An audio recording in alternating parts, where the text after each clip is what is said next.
छावा चित्रपट मी पाहिला. काय कमाल कमाल ॲक्टिंग केलेली आहे. एकदम भारी म्हणजे मलाच नाही तर अख्ख्या महाराष्ट्राला सगळ्यांनाच तुझी कलाकृती आवडलेली आहे आणि हिंदीमध्ये तू काम केलेलं आहे. अर्थात सगळ्यांना आवडलं.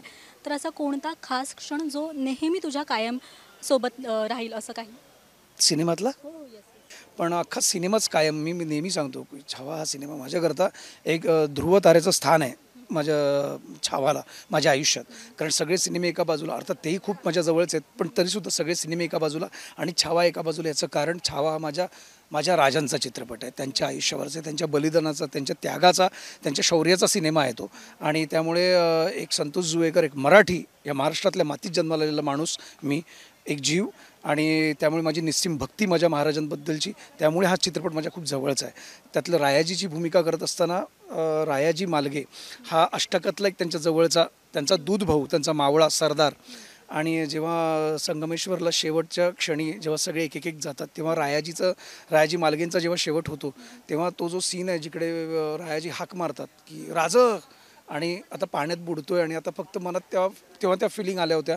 त्या फिलिंग त्या सिनेमात त्या सीनमध्ये तशा होत्या की आता राजे एकटेच आहेत, आता कसं होणार, तर मी जातोय तर राजे एकटेच आहेत. तर तिची राजांबद्दलची जी आपुलकी किंवा काळजी होती, अर्थात राजे आहेत ते सगळं निभावून नेतीलच ही खात्री पण आहे, पण आता राजे एकटे, आता कसं होणार, जी ती फील मला स्वतःला झालं होतं. त्यामुळे तो सीन मी नाही विसरू शकत कधी. खरं तर तू सांगताना माझ्या अंगावर काटे आलेत आणि ते किल्ल्यांवर शूट करणं तो एकंदरीत अनुभव कसा होता बरं? आता बरंचसं शूट सेट लावलं होतं काही ठिकाणी, आणि पण तो सेट जो केला आहे आमच्या प्रोडक्शन डिझायनर सरांनी, अप्रतिम. म्हणजे मी सगळेच सेट म्हणजे त्याला फक्त तो बांधला आणि ते बघितलं असं वाटलं तर तो सेट वाटतो, नंतर तो तुम्हाला सेट वाटलाच नसता.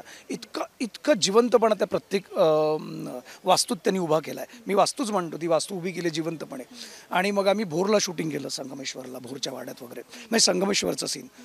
त्यामुळे तिकडेच शूट केलं आहे. मग आम्ही रिअल त्या नदी, ती पाण्यातली फाईट आहे ती, तिकडे आम्ही प्रॉपर त्या नदीच्या किनारी तेच पाण्यात रेनून वापरून त्या चिखलात आम्ही फाईट केलं आहे.